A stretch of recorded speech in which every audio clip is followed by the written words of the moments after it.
Thank you. This may be the most important speech I've ever made. I want to provide an update on our ongoing efforts to expose the tremendous voter fraud and irregularities which took place during the ridiculously long November 3rd elections. We used to have what was called Election Day.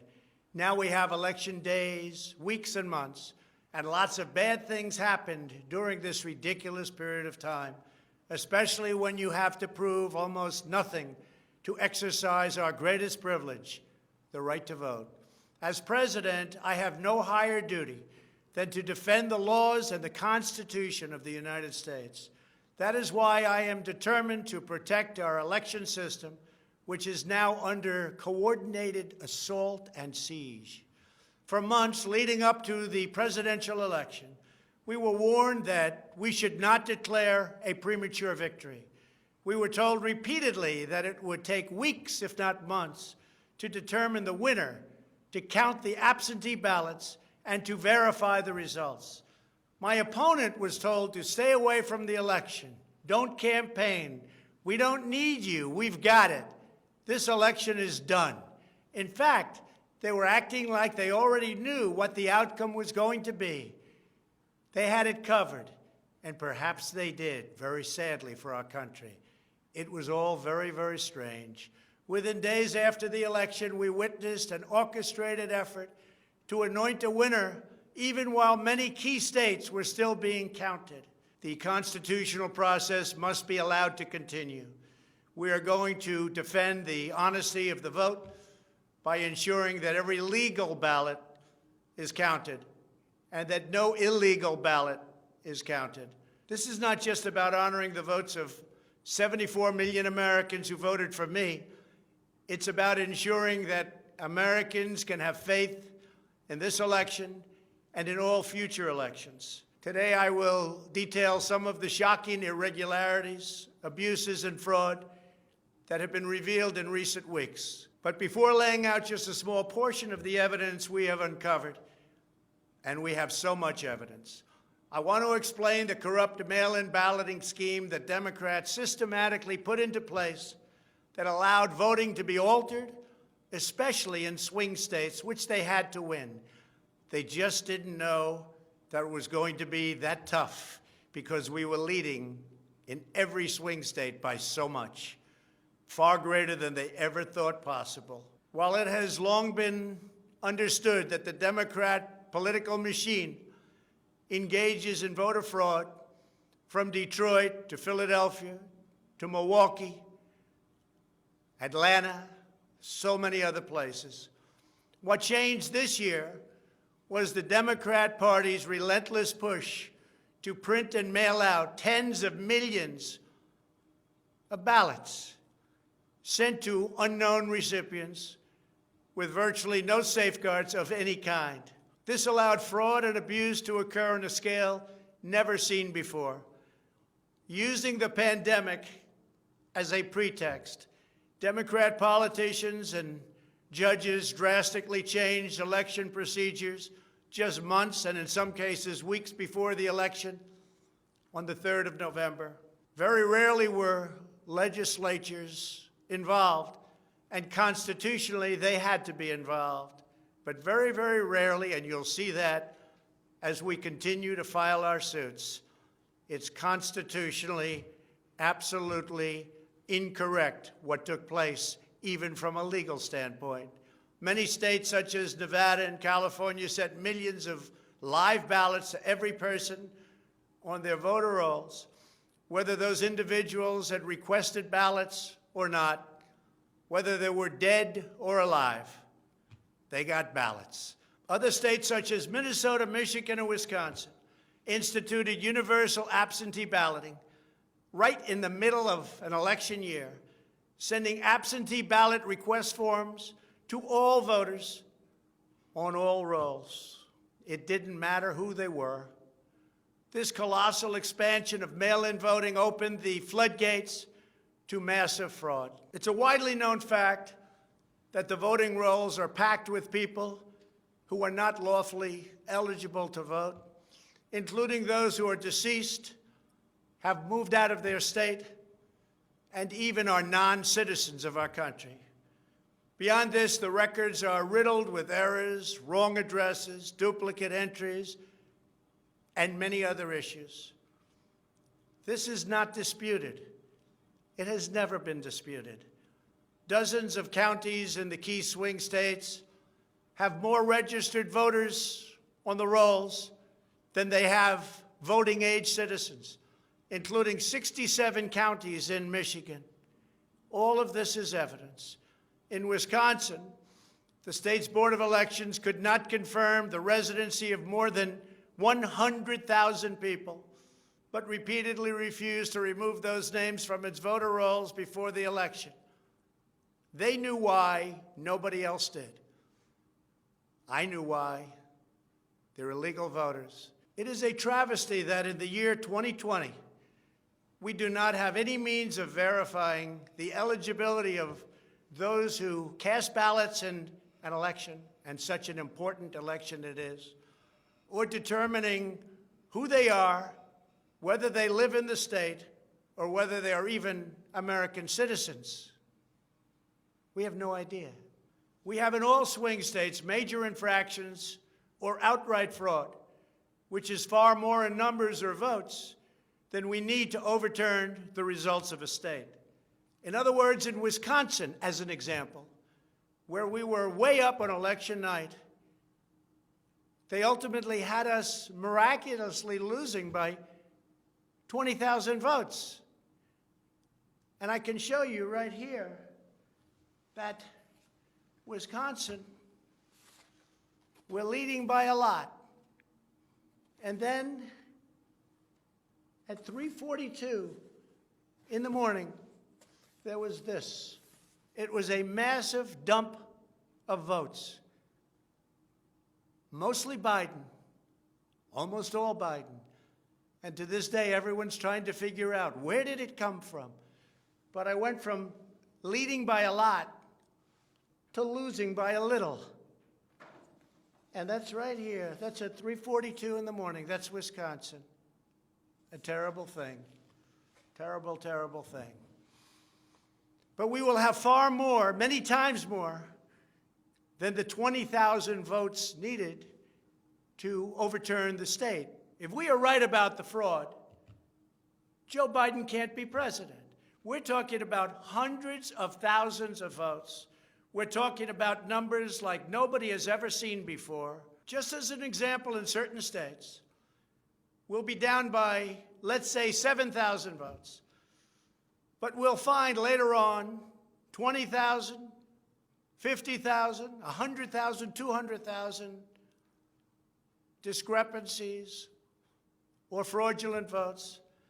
And that includes votes that went through when they were not allowed to be seen by Republican poll watchers because the poll watchers were locked out of the building. Or people that innocently came to vote on November 3rd who were all excited about their vote. They were happy.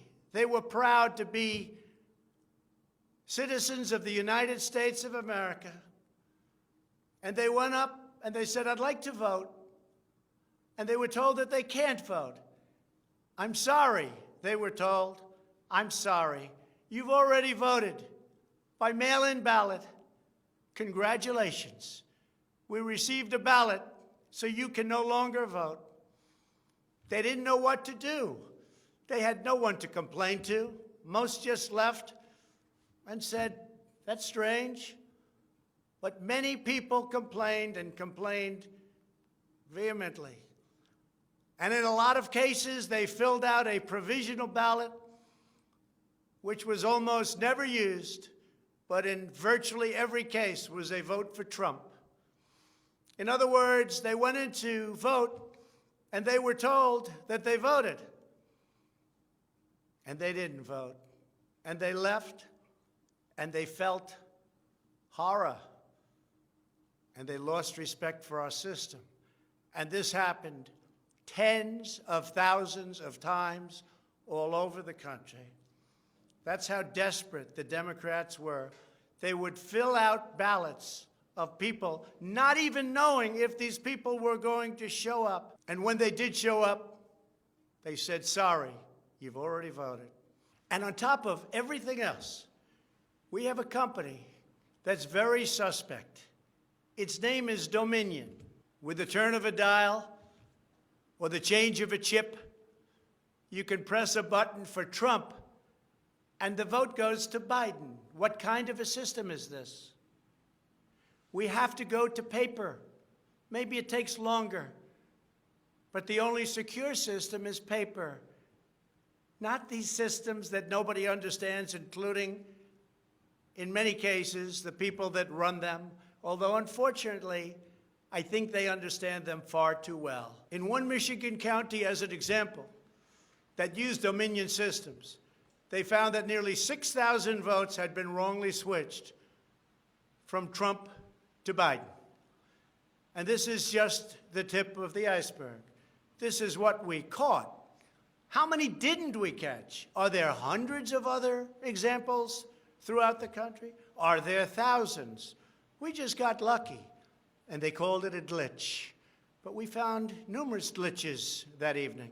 96% of the company's political donations went to Democrats, not surprisingly. And frankly, when you look at who's running the company, who's in charge, who owns it, which we don't know, where are the votes counted, which we think are counted in foreign countries, not in the United States, Dominion is a disaster. Election authorities in Texas have repeatedly blocked the deployment of Dominion systems due to concerns about security vulnerabilities and the potential for errors and outright fraud. Every district that uses Dominion systems must be carefully monitored and carefully investigated, but not only for the future. Right now, we're worried about the present and what went on with an election that we won without question. Under my lead, the Republicans won almost every state house in the United States, which they weren't expected to do. We won up to 16 seats in the House. The numbers are still being tabulated because there are 9 seats that nobody really knows. They don't know. They're still, 2 weeks later, still under consideration because it's a mess. Republicans were supposed to lose many seats, and instead they won those seats in the House. And a very important election that's coming up will determine whether or not we hold the Senate. David Perdue and Kelly Loeffler are 2 tremendous people. Unfortunately, in Georgia, they're using the same horrible Dominion system. And it's already been out that hundreds of thousands, think of it, hundreds of thousands of absentee ballots have been requested. You check it out, who's requesting those ballots. The difference is it's one state, and we will have our eyes on it like nobody's ever watched anything before, because we have to win those 2 Senate seats. The tremendous success we had in the House of Representatives and the tremendous success we've had so far in the Senate, unexpected success all over the country and right here in Washington. It is statistically impossible that the person, me, that led the charge lost. The greatest pollsters, the real pollsters, not the ones that had us down 17 points in Wisconsin when we actually won, or the ones that had us down 4 or 5 points in Florida and we won by many points, or had us even and down in Texas and we won by a lot. Not those pollsters, but real pollsters, pollsters that are fair and honest, said we can't understand a thing like this. It's never happened before. You led the country to victory, and you were the only one that was lost. It's not possible. The Speaker of the House of a certain state said, sir, I expected to lose my seat, and instead, because of you and because of that incredible charge and all of those rallies, We had a tremendous victory, and everybody knows it. You were much more popular than me, sir, except I got many more votes than you did. And it's impossible that that happened. There is something wrong. I'll tell you what's wrong: voter fraud. Here's an example. This is Michigan. At 6:31 in the morning, a vote dump of 149,772 votes came in unexpectedly. We were winning by a lot. That batch was received in horror. Nobody knows anything about it. By the way, there's your line. This is one of many. Here's what is normal. And all of a sudden, look at that. This is normal, normal. Look, even here, normal. And then boom, all of a sudden, I go from winning by a lot to losing a tight race. It's corrupt. Detroit is corrupt. I have a lot of friends in Detroit. They know it. But Detroit is totally corrupt. Look at this. Look at this. That's at 6:31 in the morning. Unexpectedly came in. In the recent recount in Georgia, which means nothing because they don't want to check signatures. And if you're not going to check signatures in Georgia, it doesn't work. But we have a Secretary of State and a governor who made it very difficult to check signatures. Why? You'll have to ask them. But without a signature match or check, it doesn't matter. They found thousands and thousands of votes that were out of whack, all against me. This was during a recount that I didn't even think mattered. They found many thousands of votes, and that recount didn't matter. The one that matters is the one that's going on now. That because of the fact it's so close, they had to, by law, give another recount. But the recount has to be a recount where they check the signatures. Otherwise, they're just checking the same dishonest thing. It won't matter.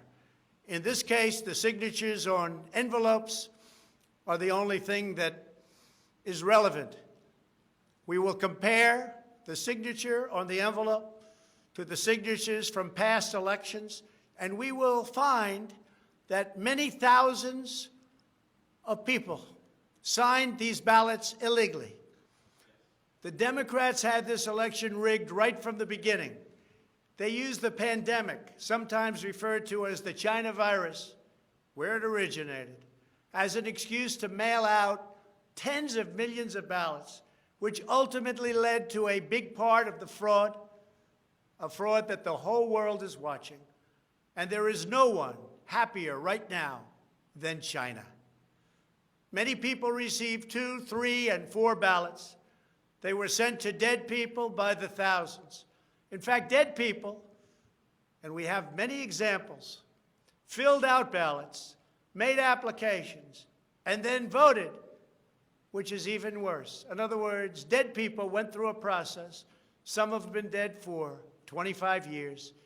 Millions of votes were cast illegally in the swing states alone. And if that's the case, the results of the individual swing states must be overturned, and overturned immediately. Some people say that's too far out. That's too harsh. Well, does that mean we take a president, and we've just elected a president, where the votes were fraudulent? No, it means you have to turn over the election.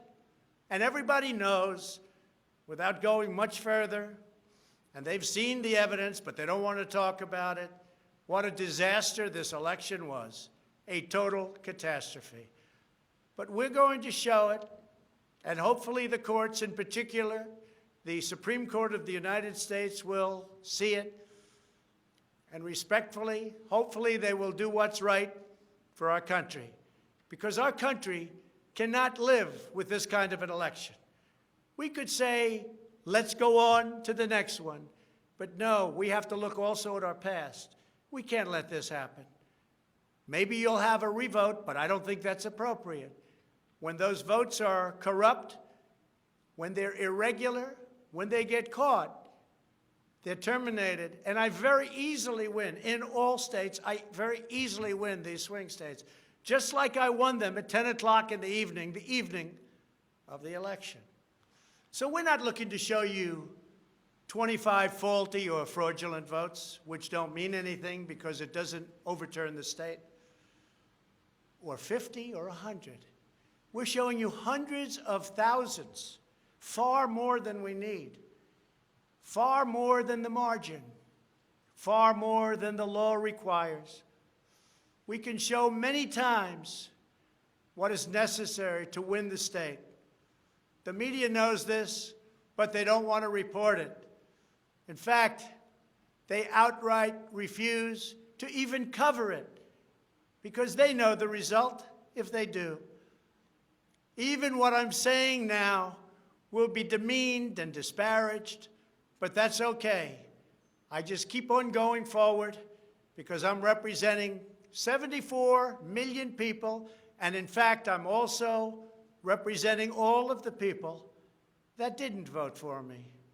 The mail-in voting scam is the latest part of their 4-year effort to overturn the results of the 2016 election, and it's been like living in hell.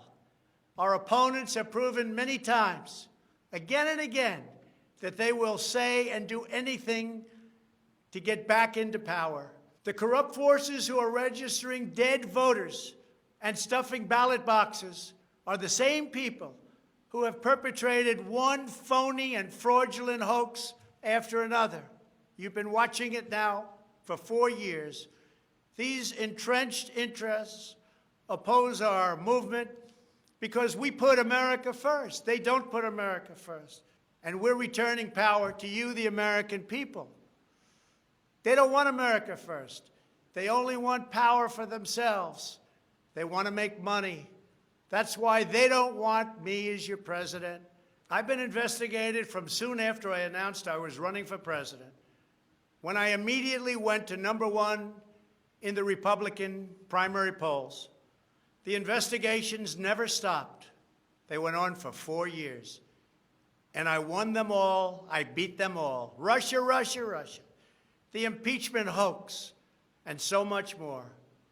Robert Mueller spent $48 million of taxpayer money investigating me for 2.5 years, issued over 2,800 subpoenas, executed nearly 500 search warrants, issued 230 orders for communications records, and conducted 500 witness interviews, all looking to take me down.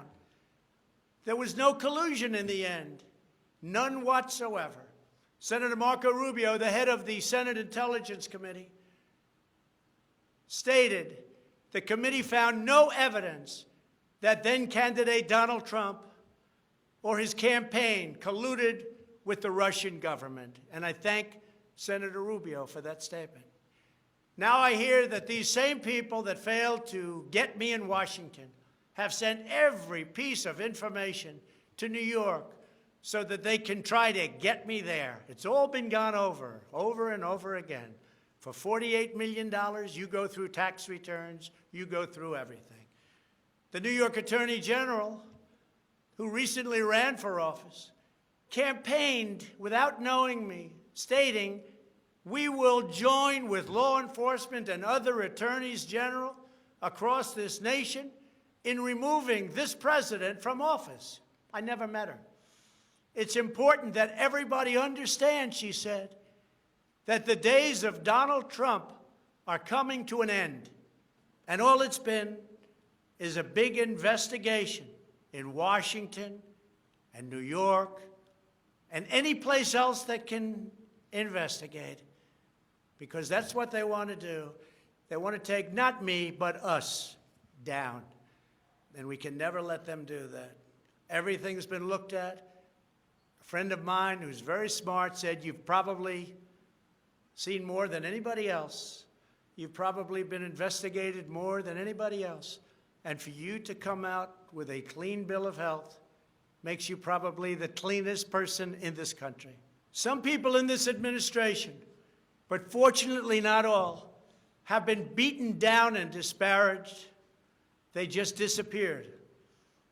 Nobody knows what happened to them. Why aren't they active? Why aren't they involved? There's so much to be involved in. The corruption is so rampant. They just couldn't take it anymore. They were threatened by Democrats with impeachment, and horrible things were said about them, and they're good people. Even recently, the head of the GSA was hounded and harassed, as she reported, like she has never been before. What can I say? We caught Comey cold. We caught McCabe cold. We caught them all. We're still waiting for a report from a man named Durham, who I have never spoken to and I have never met. They can go after me before the election as much as they want. But unfortunately, Mr. Durham didn't want to go after these people or have anything to do with going after them before the election. So who knows if he is ever going to even do a report. But if you look at the lies and the leaks and the illegal acts and behavior done by so many people in their desire to hurt the President of the United States, something should happen. The hardest thing I have to do is explain why nothing is happening with all of these people that got caught spying on my campaign. It's never happened before, and it should never happen again to a president of the United States. All you have to do is watch the hearings and see for yourself. The evidence is overwhelming. The fraud that we've collected in recent weeks is overwhelming, having to do with our election. Everyone is saying, wow, the evidence is overwhelming when they get to see it. But really, it's too late to change the course of an election. It's too late to change the outcome. In fact, there is still plenty of time to certify the correct winner of the election. And that's what we're fighting to do.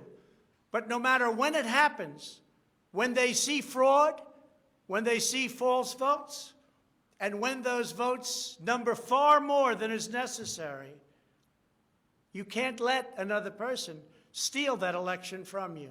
All over the country, people are together in holding up signs, "Stop the Steal." To understand how we will challenge this fraud, it is important to know the problems with mail-in balloting. Pennsylvania, Michigan, Nevada, Georgia, Arizona, and most other states allowed anyone to get an absentee ballot and cast their vote without showing any ID. The voting took place entirely on the honor system. No identification of any kind was required. Most Americans would also be shocked to learn that no state in the country verifies United States citizenship as a condition for voting in federal elections. This is a national disgrace. No other advanced country conducts elections this way.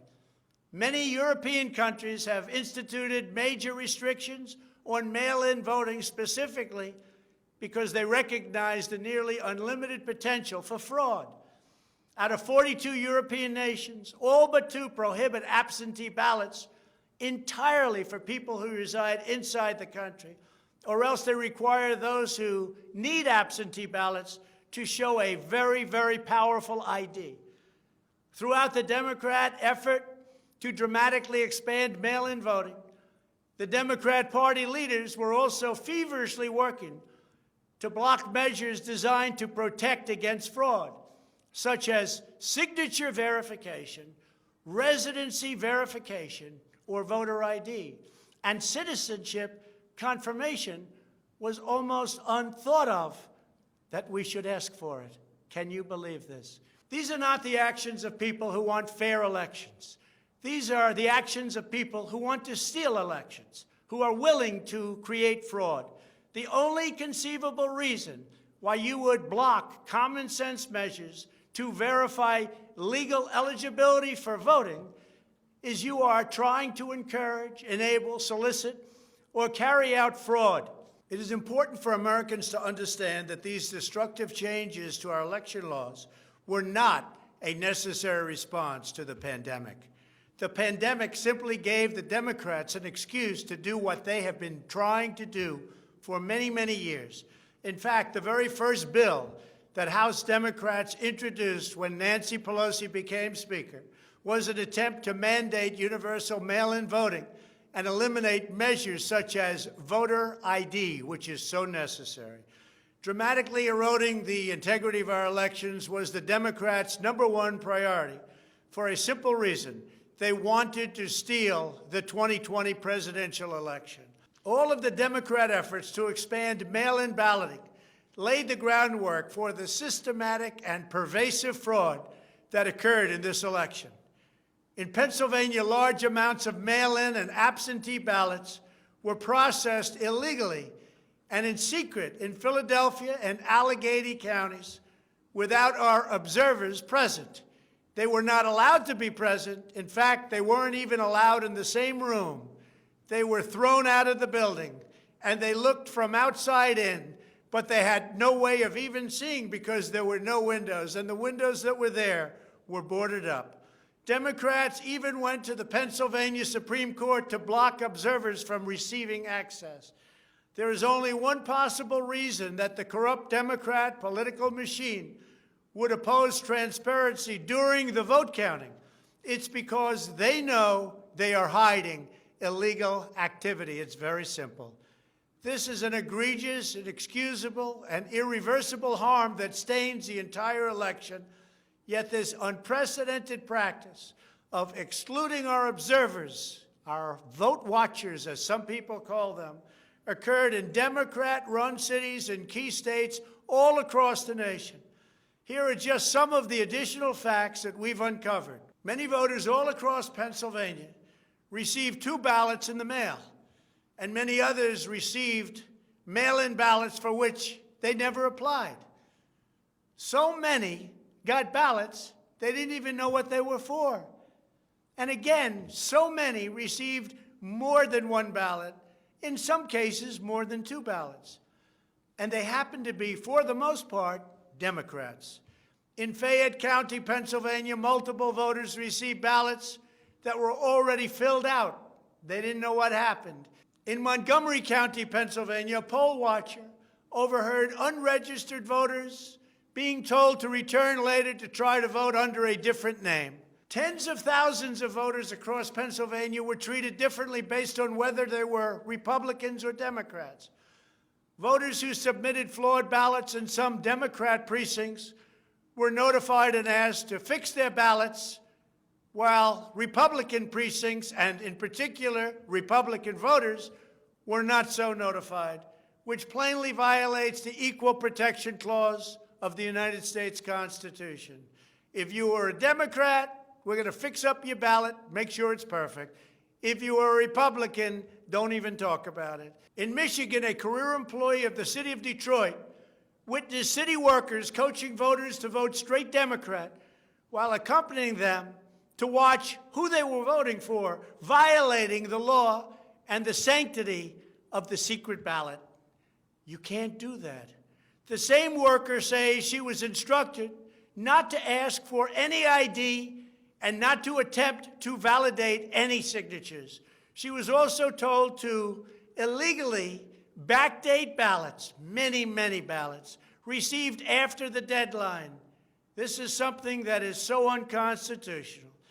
And she estimates that thousands and thousands of ballots were improperly backdated by her and many others. Other witnesses in Detroit also saw election officials counting batches of the same ballots many times, as well as illegally duplicating ballots. One observer testified to seeing boxes and boxes of ballots, all bearing the same signature. Another observer in Detroit gave sworn testimony that he saw countless invalid ballots that did not belong to properly registered voters, and then witnessed election workers in Wayne County entering fake birth dates into the system in order to illegally count them. Witnesses have signed sworn affidavits. In other words, you go to jail if you lie. testifying that after election officials announced the last absentee votes had been received, a batch of tens of thousands of ballots arrived, many without envelopes, all voting for Democrats. In Wisconsin, a record number of voters were categorized as indefinitely confined, a status reserved for severely disabled individuals, also for the elderly, that allow them to vote without showing ID. Last year, approximately 70,000 people claimed this status statewide. This year, the number miraculously was nearly 250,000 voters after election officials in Milwaukee and Dane counties, a couple of the most corrupt political places in our country, urged citizens to improperly register under this status. And register they did in levels that don't exist. In Wisconsin, there are approximately 70,000 absentee ballots that do not have matching ballot applications as required by law.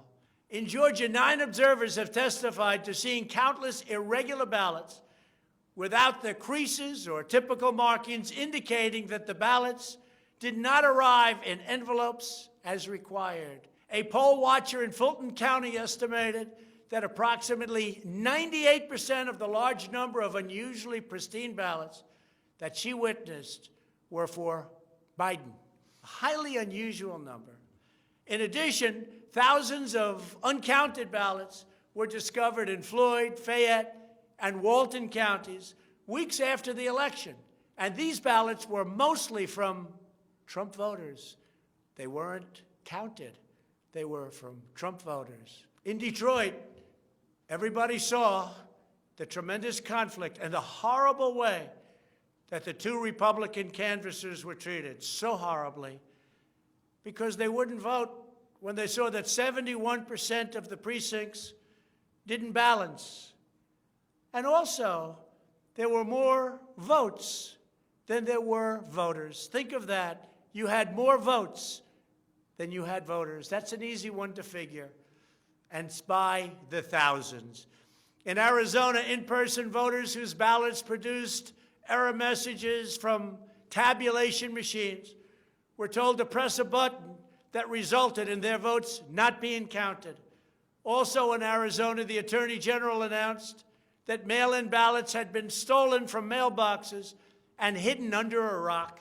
In Clark County, Nevada, where most of the state's voters reside, the standards for matching a signature using the signature verification machine were intentionally lowered to allow large numbers of ballots to be counted that otherwise would never have passed muster. This machine was set at the lowest level. According to one report, in order to test the process, 9 voters in Clark County cast ballots with intentionally incorrect signatures, and 8 of the 9 ballots were accepted and counted. They said you could sign your name as Santa Claus, and it would be accepted. Last week, the Clark County Commission threw out the results of a local election after the registrar reported finding, quote, discrepancies that we can't explain. Also in Nevada, some voters were entered into a raffle for more than a dozen gift cards worth as much as $250 if they could prove they had voted. This took place on Indian reservations. One of the most significant indications of widespread fraud is the extraordinarily low rejection rates for mail-in ballots in many key states. These are the states that I had to win. In swing state after swing state, the number of ballots rejected has been dramatically lower than what would have been expected based on prior experience. That means years and years of voting. In Georgia, just 0.2%, that's substantially less than 1%, of mail-in ballots have been rejected. In other words, almost none have been rejected. They took everything. Nothing was rejected practically, compared to 6.4% in 2016, and there are those that think that 6.4 was a low number. So think of it. Almost none were rejected. And the previous election, 6.4% were rejected. We have seen similar declines in Pennsylvania, Nevada, and Michigan. Ballots weren't rejected, especially if they happen to be in Democrat areas. These irregularities are inexplicable unless there is a deliberate effort to accept ineligible ballots or fraudulent ballots. In Pennsylvania, the Secretary of State and the state Supreme Court, in essence, abolished signature verification requirements just weeks prior to the election in violation of state law. You're not allowed to do that. It has to be approved by the legislature. A judge can't do it, a state can't do it, an official can't do it. The only one that can do it is the legislature. The reason for this is clear. They were not verifying signatures because they know the ballots have not been filled out by the voters in whose names they were cast. In other words, people filled them out that had nothing to do with the names on the ballot.